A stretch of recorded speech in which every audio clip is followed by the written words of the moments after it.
Hello YouTube, welcome to this review of Virtua Racing on the Nintendo Switch. Now this is the Japanese eShop version, which is released under the Sega Ages brand name, but I can't imagine there will be any differences when it comes out in the West, as it's already all in English anyway, and looks as full-featured as other Sega Ages titles, so this review should apply to the Western release too. The original arcade version from Sega AM2 was instantly a landmark in gaming history because it popularized fast-moving polygonal graphics. Now, I can't emphasize enough just how spectacular this game was when arcade goers first saw it in 1992, myself included. But what's amazed me is the depth of control and quality of the actual racing itself that still stands up today. Considering you only get one car and only 3 circuits to race around, the game has got insane longevity.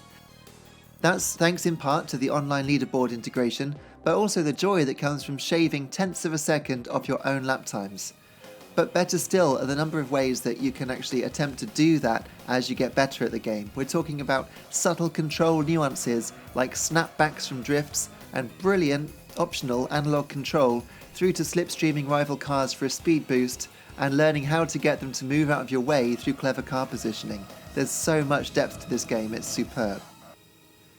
It's also plenty fast enough for today's tastes, running at a super smooth 60 frames per second, which is double the refresh rate of the already gorgeous arcade original. Some scenery elements still animate at 30 frames per second, and if you have more than 2 players using a split-screen multiplayer mode, then that also drops down to 30 frames. But when you can still fit 8 windows on the screen at once, which I tried in an airport, it was crazy, all with 0 pop-in, it's really hard to fault the game technically. It's really, really solid. Indeed, there are only 2 faults that I found with this conversion in total. Firstly, there appears to be a bug on Bay Bridge where if you cross the line with the shortest route hugging the wall, it's actually possible to miss the finish line hitbox, which is very strange. Secondly, and actually the very first thing I noticed when I saw the game running, the colours are a bit off compared to the arcade original. The famous red Bay Bridge is now a sort of orange colour, and everything's a few shades lighter, almost verging on pastel colours at times. I have no idea why this is the case, when everything else is there, even down to the small CRT calibration mark in the top right, but the colours are definitely different. I thought I was going to hate the conversion as a result, but actually, far from it, I absolutely love it. The 3 tracks are exquisitely designed, with each offering one section through which there will always be extra time to be made up, as it's pretty much impossible to take any of these sections flat out. On the Big Forest beginner track, it's the sweeping S-bends and final right-hander at the end of the lap, which actually has the potential for a shortcut I've noticed, but I've not been able to exploit that myself just yet. Then there's Bay Bridge's intermediate course with its hairpin left and right-hander into the concrete sort of funnel section, and on the expert track, it's the right-hander going into the iconic hairpin bend. You can't take that flat out either, so there's plenty of time to be made up there as you get better at the controls. Brilliantly, you can download the replays of the best 50 drivers on the leaderboard for each track, and then slow down the action to an absolute crawl, watching their control inputs to see exactly how they achieved their remarkable lap times.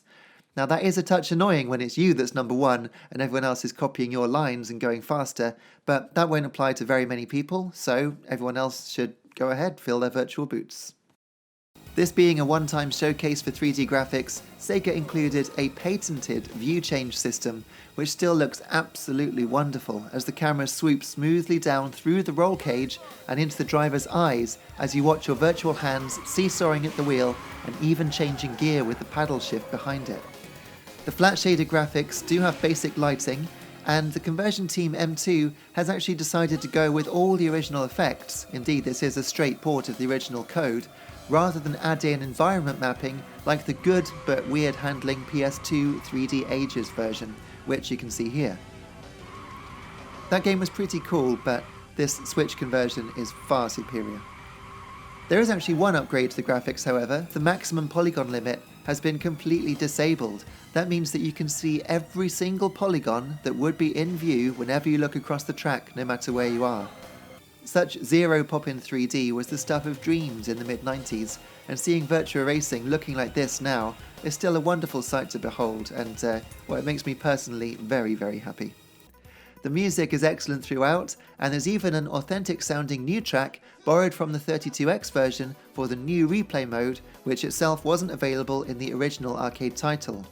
It is a pity there isn't a 9th screen on that 8-player mode that shows the broadcast angles that the arcade original did in big arcades, but never mind, it's still amazing to see 8 screens here. There are a few things that surprised me about the conversion, namely the way that you can't skip the podium ceremony if you win and just want to put your name in, and also the way that there doesn't seem to be a 4:3 aspect ratio mode. I know the arcade original had widescreen support, but the wide mode icon on the options screen here does suggest it's something that can be changed, but I just can't find the option. I'd also like to see a solo time trial mode, but there is at least a longer Grand Prix mode with 20 laps instead of 5 for a new challenge, which even sees your tyres degrading in grip as you race, which opens up the possibility of pitting for fresh rubber to make up time overall, or try to stay out and last with one set to save that pit change time to get the fastest completion time instead. So there's tactics there and things to be explored, and that's really cool.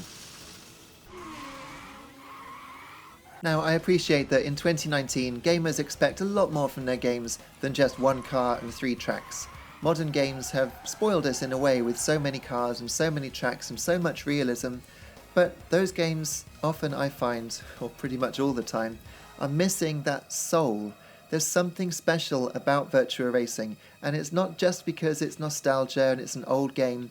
We're talking about the first proper 3D racing game, at least, the first good one, and yet it displays all of the characteristics of Sega's later arcade titles like Sega Rally Championship and Daytona USA.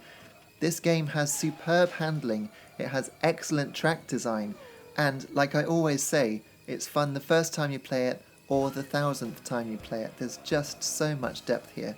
So I do give this game an unreserved 5-star rating.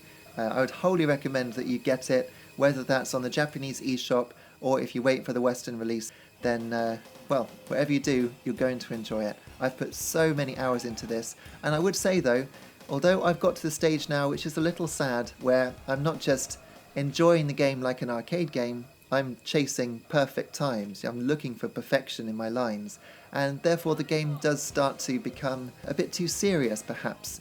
But to counteract that, I find if you just put the game into cockpit cam or into the first chase view, your view is restricted enough that you can still enjoy the game in an arcade kind of way. So I still feel I've got that arcade experience if I want it, and otherwise I've got one of the most rewarding time attack games that I've ever played. So as a racing game, this has got everything. It really has. Thanks so much for watching. Do check out my channel for more Virtua Racing videos, as well as more gaming videos, my own music and more. Do hit like and subscribe, and tell me what you think of the conversion in the comments. I'd love to hear. And I'll see you again soon. Thanks a lot. Cheers.